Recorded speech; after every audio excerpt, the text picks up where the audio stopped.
You don't start with reality. You start with what you assume reality is. And that changes everything you will ever see, feel, or become. Because before a single event reaches your awareness, it has already been filtered, shaped, and assigned meaning by a structure you rarely question. A structure that decides what is possible, what is likely, what is threatening, and what is even worth noticing. So the question was never, what is happening to you? The real question is, what did you decide was happening before you even looked? And if that decision is not fixed, then neither is the world you think you're living in. You were told from the beginning that reality is something fixed, something external, something you must obey, something you must react to, something you must survive. You were taught that the world is solid and you are small inside it, that events happen first and your mind follows after, that success is rare and failure is common, that power belongs to a few and the rest simply adapt. But there is an ancient idea that contradicts everything modern conditioning has trained you to believe, and it is not presented as comfort or motivation, but as a quiet philosophical rupture in the way you perceive existence itself. The idea is simple, but it destroys the foundation of ordinary thinking. It suggests that reality is not first, but second. That what you experience outside of you is shaped by something happening inside of you long before you become aware of it. Not in a magical sense, not in a fantasy sense, but in a deeply psychological and perceptual sense that most people never examine because they are too busy reacting to life instead of observing the mechanism behind it.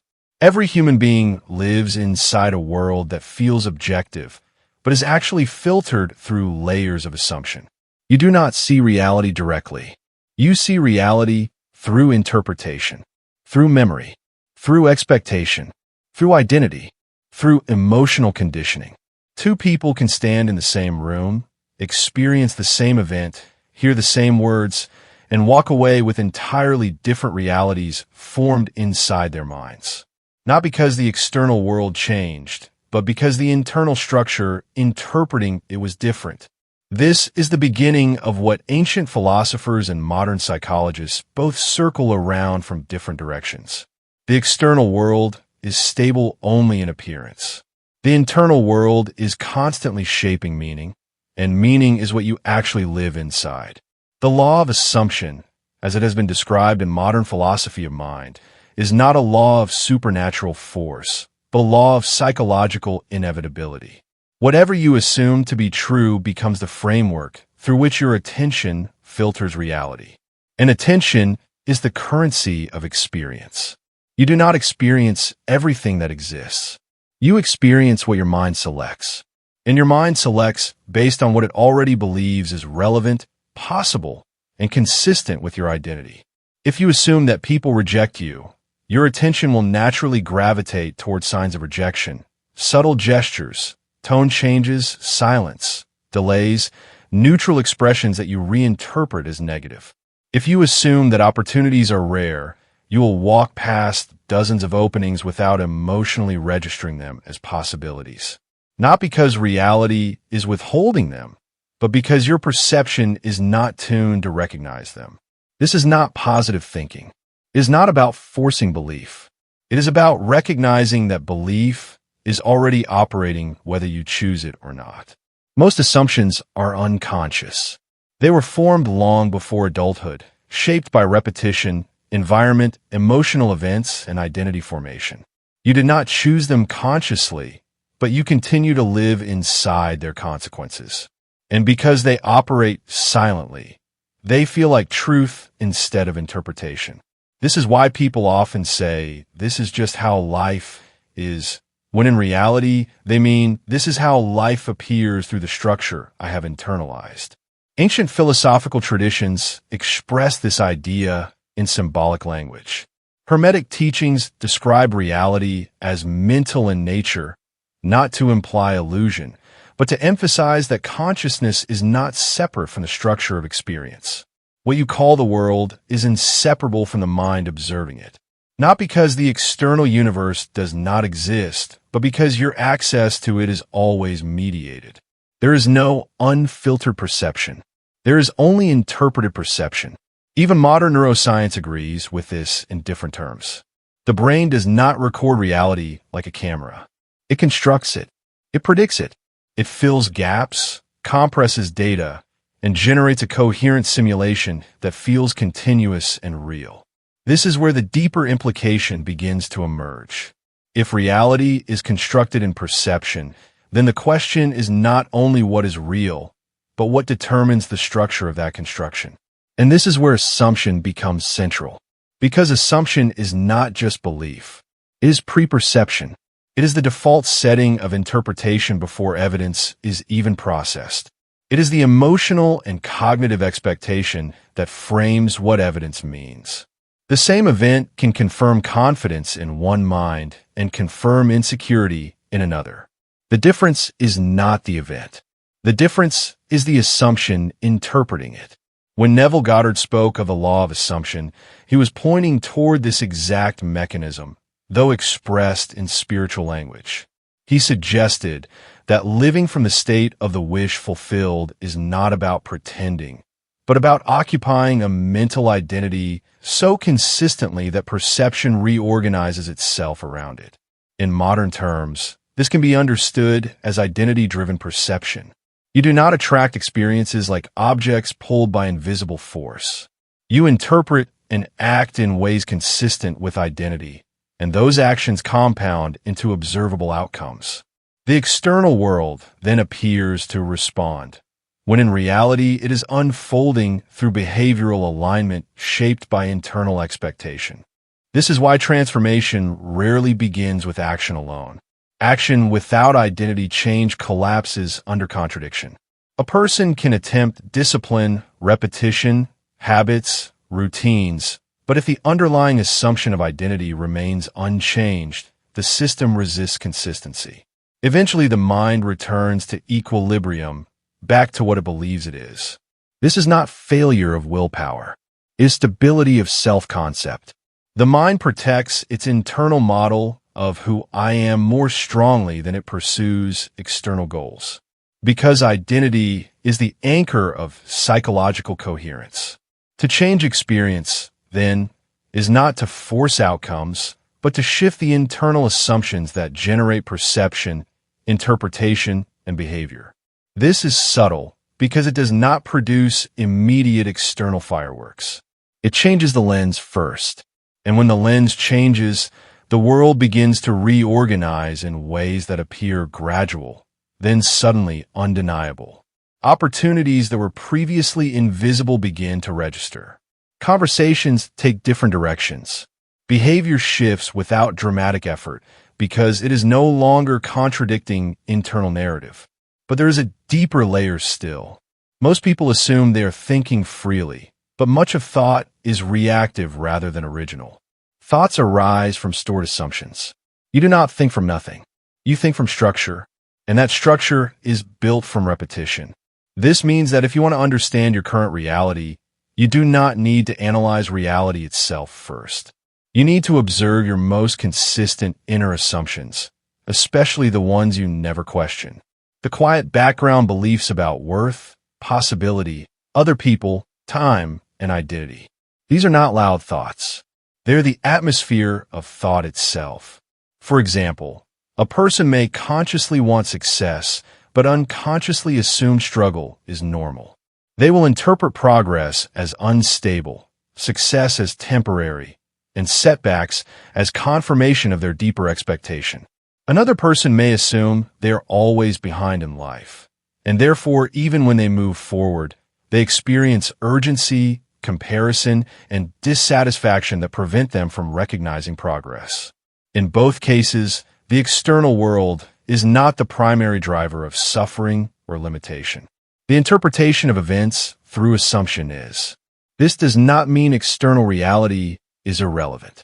It means external reality is not experienced directly, but through a system that is deeply influenced by internal expectation. Once this is understood, the focus shifts from trying to control the world to observing and refining the internal framework through which the world is experienced. And this is where transformation becomes internal work rather than external struggle. Silence becomes important here, because in silence you begin to observe assumptions instead of being carried by them. When external stimulation decreases, the mind reveals its background programming. The constant commentary, the predictions, the fears, the rehearsed scenarios. Most people never notice these because they are always surrounded by distraction. But when attention turns inward, it becomes clear that perception is not passive. It is active construction. And once you see construction, you cannot fully unsee it. At this point, a shift begins. Not an emotional peak, but a cognitive reorientation. You begin to recognize that your experience of reality is not simply happening to you, but happening through you. This does not grant instant control over life, but it creates a space between stimulus and interpretation. And in that space, new assumptions can be introduced. Not forced, not artificially imposed, but consciously chosen and reinforced through attention, repetition, and identity alignment. Over time, the mind begins to stabilize around new interpretations. What once felt unlikely begins to feel familiar. What once felt impossible begins to feel unfamiliar rather than threatening. And this shift in familiarity is what most people experience as change in life circumstances, even though the true transformation occurred internally first. The most important realization is not that you can control everything, but that you are not separate from the interpretive system that constructs your experience. Once this is understood deeply, responsibility shifts inward. Not blame, but awareness. Because if assumptions shape perception, and perception shapes action, then life is not something that simply happens randomly outside of you. It is something that continuously emerges through the interaction between internal belief and external conditions. And in that recognition, a quiet but powerful question appears. Not how do I change the world, but what am I assuming to be true so consistently that my world has no choice but to reflect it? This is where transformation begins. Not in force, not in struggle, not in resistance, but in observation. Because what you consistently assume, you eventually begin to live inside. But there's another layer that goes even deeper than interpretation itself. Because even your awareness of interpretation can become a new assumption. The mind is extremely adaptive. It can take a concept that was meant to free it and turn it into another identity structure. A person can begin to think, I understand assumptions, I understand perception, and unconsciously create a new fixed role around that understanding. The observer becomes a concept instead of a lived state. And once that happens, the system quietly returns to automatic behavior, just under a more refined explanation. This is why true change is rarely about accumulating new ideas. It is about reducing unconscious certainty. Not becoming certain of something new, but becoming less mechanically attached to certainty itself. Because certainty is what locks perception into repetition. When you are certain that this is how things are, the mind stops searching. It stops scanning alternative interpretations. It collapses possibilities into one dominant narrative and begins living inside it as if it were objective truth. And yet reality itself never fully supports that rigidity. Life continuously produces variations, exceptions, interruptions, and contradictions. But the mind filters those out to maintain coherence with its assumption. So in a strange way, people do not suffer because reality is fixed. They suffer because their interpretation is fixed while reality is not. This mismatch creates friction, and that friction is experienced emotionally as limitation, anxiety, or stagnation. When the internal model is too rigid, even neutral events feel like confirmation of limitation. A delayed message becomes rejection. A small mistake becomes identity. A temporary setback becomes prediction of the future. Not because these meanings are objectively true, but because the assumption system demands consistency. So what begins to emerge here is a very subtle understanding. Change is not about replacing one fixed belief with another fixed belief. It is about loosening the grip of fixation itself. Because once fixation weakens, perception becomes fluid again. And in that fluidity, new interpretations can arise naturally without force. This is also where many people misunderstand inner work.